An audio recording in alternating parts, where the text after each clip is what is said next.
முட்டாள் நாய் மற்றும் அதன் நிழல். ஒரு நாள் ஒரு நாய் மிகவும் பசியுடன் ஒரு கிராமத்தில் சுற்றித் தேடிக் கொண்டிருந்தது.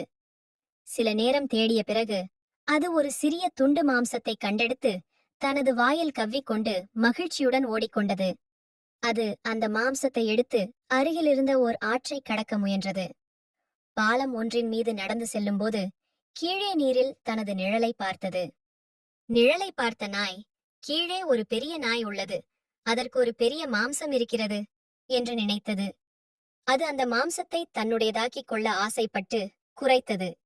அதன் வாயில் இருந்த மாம்சம் நீரில் விழுந்தது. நீரில் விழுந்தவுடனே அது மறைந்து விட்டது. நாய் தன் முட்டாள்தனத்தை உணர்ந்தது, ஆனால் தாமதமாகிவிட்டது.